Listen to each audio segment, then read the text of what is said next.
Hello दोस्तों, नमस्कार। मेरे YouTube channel money and growth with doctor Malhan में आप सबका फिर से स्वागत है। दोस्तों, आज हम डिस्कस कर रहे हैं third part, what to do with ₹5 lakh for 5 years। दोस्तों, मैंने आपको पिछले 2 पार्ट्स में ये बताया था कि अगर मैं आपको 5 लाख रुपए 5 साल के लिए रखने को दूं तो आप उसका क्या करोगे। आप मुझे उतना ही लौटाओगे, बढ़ा के लौटाओगे, घटा के लौटाओगे।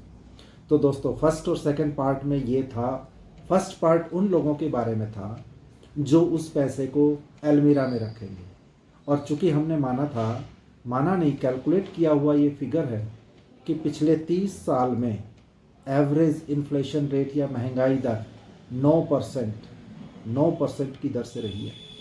तो 9% यदि इन्फ्लेशन रेट है तो वो पैसा जिनको फाइनेंशियल नॉलेज नहीं है, बिल्कुल भी नहीं है, वो क्या करेंगे, अपनी अलमीरा में रख देंगे, अलमारी में रख देंगे 5 साल के लिए, और उस पैसे को 9% प्रति वर्ष की दर से घटाते रहेंगे। तो दोस्तों, देखा, फाइनेंशियल नॉलेज ज़रूरी है। अब लेकिन सेकंड पार्ट में उनसे थोड़े से समझदार लोग थे। उन्होंने क्या किया कि उस 5 लाख रुपए को अलमारी में न रख के अपने सेविंग्स अकाउंट में रख दिया। और सेविंग्स अकाउंट में ऑन एन एवरेज 3% ब्याज मिलता है, इंटरेस्ट मिलता है। तो यानी उनको 3% सालाना इंटरेस्ट मिला, जिसकी वजह से हर साल उस 5 लाख रुपए पे 15,000 रुपये मिले, और 5 साल बाद टोटल 75,000 रुपये मिले। तो दोस्तों, देखा, एक थोड़ा सा चेंज, हल्का सा बदलाव, हल्की सी सोच में बदलाव, अलमीरा के बजाय सेविंग्स अकाउंट में पैसा रखने से 5 साल में 75,000 रुपये नेट का फ़ायदा हो गया। तो इससे आगे डिस्कस करने से पहले दोस्तों, एक बार फिर से डिस्क्लेमर, मैं कोई सेबी रजिस्टर्ड एडवाइज़र या फाइनेंशियल एडवाइज़र नहीं हूँ। मैं इस चैनल पर अपने वीडियोज़ या शॉर्ट्स में जो भी शेयर, इन्वेस्टमेंट या किसी विचार, सूचना या ट्रेड का जिक्र करूँगा, वो सिर्फ ट्रेनिंग और शैक्षणिक उद्देश्यों के उदाहरण के लिए होगा, और वो कोई विशेष फाइनेंशियल ट्रेडिंग या इन्वेस्टमेंट सुझाव नहीं होगा। मैं इस चैनल के किसी सुझाव पर आधारित आपके फ़ायदे या नुकसान के लिए जिम्मेदार नहीं होऊंगा, और कोई भी फैसला लेने से पहले आप अपने फाइनेंशियल एडवाइज़र से ज़रूर सलाह लें। दोस्तों, ये डिस्क्लेमर बहुत ज़रूरी होता है। तो दोस्तों, ये 2 पार्ट्स के बाद अब हम शुरू करते हैं इन्वेस्टमेंट पे। यानी उस पैसे को कहीं भी रखेंगे नहीं, सेविंग अकाउंट में नहीं रखेंगे और अलमीरा में नहीं रखेंगे, बल्कि उस पैसे को कहीं ना कहीं लगाएंगे। तो आज से हम जिन जिन तरीकों या इश्यूज़ पर डिस्कस करेंगे, वो सभी इन्वेस्टमेंट की कैटेगरी में आते हैं। तो दोस्तों, अब कुछ लोग सोच रहे होंगे कि इन्वेस्टमेंट क्या भला है, ये क्या चीज़ होती है भाई। हमने तो थोड़ा बहुत सुना है, लेकिन पता नहीं कि इसका होता क्या है, इसका मीनिंग होता क्या है। और ज़्यादातर लोग फाइनेंशियल नॉलेज की कमी की वजह से इन्वेस्टमेंट का मतलब सिर्फ शेयर मार्केट में पैसा लगाना ही समझते हैं, पर हकीकत में ऐसा नहीं है दोस्तों, हम जो भी काम करते हैं उससे पैसा कमाते हैं, या यूं कहिए कि पैसा कमाने के लिए हम अलग अलग तरह के काम करते हैं, बहुत तरह के काम करते हैं, और उससे हमारा घर चलता है। या फिर बचपन से आज तक हमें अलग अलग ओकेज़न पे, अलग अलग मौक़ों पे कुछ रिश्तेदारों ने कुछ पैसे दिए, गिफ्ट के तौर पे पैसे दिए, रक्षाबंधन पे दिए, या कोई गेस्ट आया जाते टाइम उसने दिए, कोई दादा, नाना, मामा, चाचा, ताऊ, इन लोगों ने हमें अलग अलग टाइम पे पैसे दिए। या पेरेंट्स ने, माता पिता ने मंथली, वीकली या 15 दिन में कुछ पैसे देते हैं कुछ लोगों को। तो इस कठोर मेहनत से कमाए हुए पैसे से हम क्या करते हैं? इस पैसे का ज़्यादातर हिस्सा हमारा खर्च हो जाता है, डेली नीड्स या आम मंथली ज़रूरतों में ख़त्म हो जाता है। जैसे हम यदि इतना पैसा कमाते हैं तो इतना या इतना तो हमारा हर महीने खर्च हो जाता है। किन चीज़ों में? किराए में खर्च हो जाता है, खाने में खर्च हो जाता है, बच्चों की फ़ीस में, किताबों में, और इलेक्ट्रिसिटी बिल में, और ऐसी मतलब मोबाइल ख़रीदने में, मोबाइल को रिचार्ज करने में, वगैरह वगैरह, इन सब चीज़ों में हमारा मोटा पैसा खर्च हो जाता है। लेकिन क्या आपने सोचा है दोस्तों, ये खर्च किया हुआ पैसा क्या वापस आता है? हर एक का आंसर होगा नो। क्या आ सकता है? तो भी मेरे ख्याल में मेजॉरिटी का आंसर होगा नो। नहीं ना, ये खर्च किया हुआ पैसा वापस नहीं आ सकता ना, ऐसा सोचना भी गलत है। दोस्तों, मैं इस बारे में आपको सिखाऊंगा, बताऊंगा कि किस तरह से हमारा ये खर्च किया हुआ पैसा, कुछ पैसा वापस आ सकता है। और यदि आप 20,000 रुपये कमाते हैं, मंथली आपने 15,000 खर्च कर दिया, उस 15,000 खर्च किए हुए में से 5,000 वापस आ जाएं, 3,000 आ जाएं, 2,000 आ जाएं, 1,000 आ जाए या 500 रुपये आ जाएं, तो कैसा रहेगा? हैं? लेकिन वो जो बचेगा पैसा, उसका क्या उपयोग करना है, ये भी मेरे से सीखिएगा। आप उस 500, 1000, 2000, 3000, 5000 की जो बचत है ना, उसको आप 20 से 30 साल में कितना बड़ा बना सकते हैं, आप सोच भी नहीं सकते दोस्तों। आप उस पैसे को 20 लाख, 30 लाख, 50 लाख, इवन 1 करोड़ तक पहुंचा सकते हैं। वो कैसे पहुंचा सकते हैं? आप मेरे वीडियो में बने रहेंगे तो धीरे धीरे step by step financial knowledge दूंगा मैं। एकदम एक बार में कोई जादू मंत्र नहीं बताऊंगा, कोई इंजेक्शन नहीं लगाऊंगा, कोई दवाई का नाम नहीं बताऊंगा। ये धीरे धीरे करके एजुकेशन लेने की चीज़ है। This is called financial education.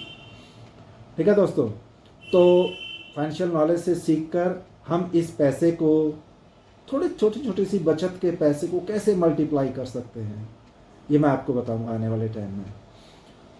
एक छोटा सा उदाहरण देता हूं मैं आपको। से फॉर एग्जांपल 1000 रुपये, कोई बड़ा अमाउंट नहीं कह रहा, 1000 रुपये, सिर्फ 1000 रुपये का कमाल देखना, आप छोटा सा कमाल देखना कि महीने में यदि आप 1000 रुपया एक्स्ट्रा बचत करते हैं, खर्चा वही करना है लेकिन एक्स्ट्रा बचत करते हैं यदि 1000 रुपया, और उस 1000 की वैल्यू एक साल में कितनी हो जाएगी? महीने में यदि आपने 1000 रुपये बचाया तो एक साल में हो जाएगी 12,000। ठीक है दोस्तों, तो अब ये 1000 रुपये 20 सालों में कितने हो जाएंगे बताइए, जरा कैलकुलेट कीजिए। 20 साल में हो जाएंगे ये 2.4 लाख, यानी 2,40,000 रुपये। एक 1000 रुपये हर महीने की बचत एक साइड में कर देने से सिर्फ उसकी प्रिंसिपल अमाउंट की वैल्यू, सिर्फ उसकी वैल्यू हो जाएगी 2,40,000। और यदि उस पैसे को हमने 30 सालों तक सिर्फ 1,000 बचाया, अभी मैं ये नहीं कह रहा कि 1000 से फिर आगे 1100, 1200, 1500, 2000 रुपये बचाना, नहीं, सिर्फ 1000 रुपये की बचत की, और वो भी खर्चे में से वापस पैसे लेके बचत की, तो माय डियर फ्रेंड 30 साल में 3,60,000 रुपये हो जाएगी, सिर्फ प्रिंसिपल अमाउंट। और अगर आप सीखते रहे कि इस पैसे को कहाँ कैसे इन्वेस्ट करें, कहाँ लगाएं कि जिससे ये पैसा और बढ़ सके, तो माय डियर फ्रेंड कुछ लोग इसी 3.5 लाख को 20 लाख में कन्वर्ट कर सकते हैं, कुछ 30 लाख में कन्वर्ट कर सकते हैं, इवन कुछ 40 या 50 लाख में भी कन्वर्ट कर सकते हैं। थोड़ी ज़्यादा बड़ी बात है माय डियर, लेकिन सोचने की हिम्मत करो, सोचने की हिम्मत करो। बाली सर कहते हैं, गौतम बाली सर कहते हैं, अब वो कौन है वो भी आपको आगे बताऊंगा, कि बड़ा सोचने की हिम्मत तो करो। सोचने के पैसे लगते हैं क्या? 1 रुपया भी लगता है सोचने का? नहीं ना। अभी मैंने आपको बताया और आपने यदि सोचा तो बताओ, एक भी पैसा लगा?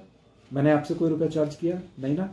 सोचने के कभी पैसे नहीं लगते, लेकिन सोचने के रिजल्ट बहुत बड़े आ सकते हैं। अब ये कितने पैसे से, कितने समय में, किस तरीके से और कितना पैसा बनाया जा सकता है, ये मैं कुछ समय के बाद डिटेल्ड वीडियो बनाऊंगा। आपने बस सीखते रहना है, इन वीडियो से सीखते रहना है माय डियर फ्रेंड, और सीख के उस नॉलेज को अप्लाई करना है। देखो, सिर्फ सीखने से काम नहीं चलेगा, नहीं चलेगा। मैंने पिछले वीडियो में आपको बताया था, क्या जिम जाने से बॉडी बनती है? मीन्स खाली जिम में जाना, वहाँ बैठ के आ जाने से कभी बॉडी नहीं बनेगी, वहाँ एक्सरसाइज करने से बॉडी बनेगी। क्या गाय दूध देती है? नहीं माय डियर फ्रेंड, गाय का दूध निकालना पड़ता है। इसी तरीके से आपने उस नॉलेज को अप्लाई करना है अपने लाइफ में। और अप्लाई किए बगैर ये पॉसिबल नहीं हो पाएगा कि आपका पैसा मल्टीप्लाई हो सके। तो अपने इनकम या गिफ्ट में आए हुए पैसे से ज़रूरी खर्चे के बाद बचत का जो पैसा हम बचा सकते हैं या बचाते हैं, उसका हम क्या कर सकते हैं, या क्या हम इस बचत के पैसे से, क्योंकि अब चूंकि मैंने जो बताया मेजर पार्ट खर्च हो जाता है, छोटा पार्ट बचता है, तो क्या इस छोटे से पार्ट से क्या हम फाइनेंशियल वेल्थ क्रिएट कर सकते हैं? फाइनेंशियल वेल्थ दोस्तों, अभी पिछले सप्ताह की ही बात है, अब नाम नहीं लूँगा मैं। एक किसी के पास मैंने विज़िट किया एंड ही वाज MBA, वो MBA कर रखी थी उसने एंड पोस्ट ग्रेजुएट भी था वो। मैंने उससे बातों बातों में ये कहा कि मनी, पैसा, और एक वर्ड होता है वेल्थ, क्या दोनों सेम चीज़ है? उसने कहा हाँ जी सेम चीज़ है। तो माय डियर फ्रेंड, MBA किए हुए बच्चों को भी नहीं पता कि वेल्थ किसे कहते हैं, और वेल्थ का पता चलेगा यदि आप फाइनेंशियल नॉलेज लोगे तो, क्योंकि फाइनेंशियल नॉलेज किसी भी जगह कभी भी कहीं भी नहीं सिखाया जाता। ना माता पिता सिखाते हैं, क्योंकि उनको भी किसी ने नहीं सिखाया, ना स्कूल में टीचर सिखाते हैं, ना कॉलेज में प्रोफेसर सिखाते हैं। तो इसलिए फाइनेंशियल वेल्थ यदि क्रिएट करें तो पैसा बहुत बड़ा बन सकता है। दोस्तों, लोग बाग या ज़्यादातर लोग पैसे की ही वैल्यू समझते हैं, सिर्फ पैसे को ही इम्पोर्टेंट समझते हैं। लेकिन माय डियर फ्रेंड, पैसा इम्पोर्टेंट नहीं है, पैसे से क्रिएट किया हुआ वेल्थ इम्पोर्टेंट है। जैसे मैंने पहले ही बताया था, पैसा मीन्स 100 रुपये, 500 रुपये, ये रुपये, ऐसे करके चाहे लाख रुपये हों, इनकी वैल्यू समय के साथ गिरती जाएगी। लेकिन जो वेल्थ है ना, वेल्थ वो चीज़ है जो या तो पैसे कमा के देगी या बढ़ा के देगी, या अपने समय के साथ उसकी वैल्यू बढ़ जाएगी, उसको वेल्थ कहते हैं। तो और भविष्य में भी देती रहेगी और वर्तमान में भी देगी। इसलिए सबसे पहला काम ये है कि हमें हमारा फोकस खाली पैसे पे नहीं होना चाहिए, वेल्थ पे होना चाहिए। दोस्तों, 1 लाख रुपया महीना कमाने वाला भी 1 लाख रुपया महीना कमाने वाला भी 50-60 हजार रुपये महीना कमाने वाले से 10-20-30 साल बाद गरीब हो सकता है। या यूं कहिए, 50-60 हजार रुपये कमाने वाला भी 1 लाख रुपये कमाने वाले बंदे से अमीर हो सकता है। कैसे? यदि 50 से 60 हजार रुपये कमाने वाला व्यक्ति कुछ बचत करके उससे वेल्थ क्रिएट कर ले। वेल्थ ही हमें आगे फ्यूचर में अमीर बनाएगी। ठीक है? तो देखिए, मैं क्यों जोर लगा रहा हूँ बार बार वेल्थ पे, वेल्थ पे, वेल्थ पे, क्योंकि वेल्थ ही एक ऐसी चीज़ है जो फाइनेंशियल नॉलेज के साथ आती है। बगैर फाइनेंशियल नॉलेज के साथ वेल्थ नहीं आ सकती माय डियर फ्रेंड। ठीक है? जैसे फॉर एग्जांपल 10 लाख रुपए की वैल्यू आज यदि 10 लाख रुपए हैं, या 10,000 रुपये की वैल्यू आने वाले 10 साल बाद लगभग आधी रह जाएगी। यानी 10 लाख की वैल्यू रह जाएगी 5 लाख, 10,000 रुपये की वैल्यू रह जाएगी 5,000। तो और एक तो ये रीज़न है कि पैसे की वैल्यू बढ़ जाएगी, और दूसरा रीज़न है कि हमारे पास चाहे जितने पैसे हों, लेकिन अगर वो बढ़ नहीं रहे ना, तो माय डियर फ्रेंड, ऐसी संभावना है कि एक दिन वो जीरो हो जाएंगे। पैसे का बढ़ना बहुत ज़रूरी है। पैसे यदि सिर्फ पैसे रहे ना आपके पास, तो एक टाइम के बाद ख़त्म हो सकते हैं, ज़ीरो हो सकते हैं, या बहुत ही ज़्यादा घट सकते हैं। इसी तरह से आपने देखा होगा ना, जो आज से जिनके परिवार, फैमिली 50 साल 70 साल पहले बहुत अमीर होते थे, या बहुत गांव में या शहरों में बहुत अच्छी खासी फैमिली होती थी, आज चूंकि वो सिर्फ पैसे पे फोकस किया, उन्होंने वेल्थ क्रिएट नहीं की, आज गरीब या औसत दर्जे की ज़िंदगी बिता रहे हैं। तो माय डियर फ्रेंड, जब तक आप फाइनेंशियल नॉलेज नहीं लेके वेल्थ नहीं क्रिएट करोगे, आपका भविष्य सुनहरा नहीं है। मैं अंधकार में तो नहीं कहूँगा, लेकिन सुनहरा नहीं है। ठीक है? हमारा ध्यान सिर्फ पैसे कमाने पे नहीं, ऐसी चीज़ें बनाने पे रहना चाहिए जो हमें लगातार पैसे बना के दे।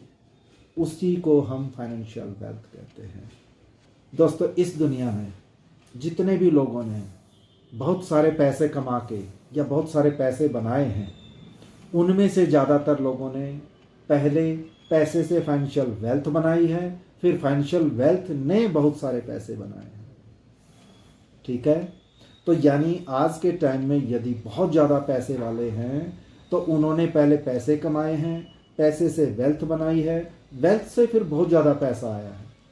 ठीक है, दुनिया में अगर किसी फाइनेंशियल वेल्थ ने सबसे ज़्यादा पैसा बनाया है या कमा के दिया है, उसका नाम है बिजनेस।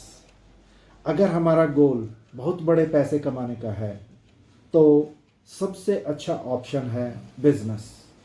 लेकिन दोस्तों, अगर हम, अब ये बिजनेस होता क्या है? बिजनेस होता है, बिजनेस का असली मकसद है कुछ ना कुछ प्रोड्यूस करना या कोई ना कोई सर्विस प्रोवाइड करना या किसी ना किसी चीज़ को खरीद के उसको रीशेप देना। हिंदी समझने वाले भी समझ रहे होंगे मेरी बातों को। ऐसा रीशेप देना कि जहाँ से मुनाफा आए, मीन्स मुनाफा या प्रॉफिट, उसका एक अहम पार्ट होता है बिजनेस का। इसी को व्यवसाय कहते हैं। बिजनेस मीन्स व्यवसाय। अगर हम इंडिया के, हिंदुस्तान की, भारत की सबसे ज़्यादा अमीर लोगों की लिस्ट देखें ना, तो उनमें से ज़्यादातर लोग बड़े बड़े बिजनेस के मालिक हैं, जैसे रिलायंस, अडानी, अंबानी। वो बिजनेस से इसलिए बहुत ज़्यादा अमीर हो जाते हैं क्योंकि इनके बढ़ने की कोई लिमिट नहीं होती। There is no limit, unlimited growth है इसमें। आपका बिजनेस 1 लाख से शुरू हो सकता है, 10 लाख से शुरू हो सकता है, और वो बढ़ के 100 करोड़ का हो सकता है, 1000 करोड़ का हो सकता है। यानी बिजनेस की कोई लिमिट नहीं है बढ़ने की। पर इसके लिए क्या है, बिजनेस की नॉलेज होना बहुत ज़रूरी है, स्किल होनी बहुत ज़रूरी है, बिजनेस कहाँ किया जाए उसका प्लेस सिलेक्शन वो बहुत ज़रूरी है, वगैरह वगैरह। बहुत सारी चीज़ें हैं जो बिजनेस शुरू करने के लिए बहुत ज़्यादा इंपॉर्टेंट है, जिनकी नॉलेज होनी हमें बहुत ज़्यादा ज़रूरी है। इन सब के साथ साथ बहुत सारा पैसा भी होना ज़रूरी है। यानी लाखों करोड़ों रुपए चाहिए हमें किसी भी बिजनेस को स्टार्ट करने के लिए। अब लाखों करोड़ों रुपए लग रहे हैं तो रिस्क भी हो गया। यानी रिस्क क्या होता है? रिस्क पैसा लगाया और वो पैसा वापस नहीं आया, वो पैसा ख़त्म हो गया, दैट इज़ रिस्क। ठीक है ना? तो ये पैसे का रिस्क होता है। अधिकतर बिजनेस को मैंने स्टडी किया, ज़्यादातर जो बिजनेस हैं वो 2 से 4 साल में ज़्यादातर असफल हो जाते हैं। एक अनुमान के अनुसार लगभग 90% बिजनेस 5-7 सालों में फेल हो जाते हैं या अनसक्सेसफुल हो जाते हैं या असफल हो जाते हैं और फिर बंद हो जाते हैं। यानी इसमें बहुत ज़्यादा जोखिम है और बहुत ज़्यादा रिस्क है। लेकिन हमारे देश में जितने भी एक्स्ट्रा रिच लोग हैं ना, एक्स्ट्रा रिच कैटेगरी के जो लोग हैं, उनमें से अधिकतर को बिजनेस ने ही एक्स्ट्रा रिच बनाया है और बिजनेस ने ही उनको इतनी वेल्थ कमा के दी है। इस पर हम बिजनेस पे हम फिर कभी डिटेल में बात करेंगे, क्योंकि हमारा जो अल्टीमेट गोल जो है फाइनेंशियल नॉलेज में बढ़ने का है, एक बिजनेस के बारे में आपको बेसिक इन्फॉर्मेशन दे दी। हम बिजनेस, क्या बिजनेस किया जाए, कैसे किया जाए, इस पे हम अभी नहीं बात करेंगे, इसको हम बाद में लेंगे, फिर कभी लेंगे।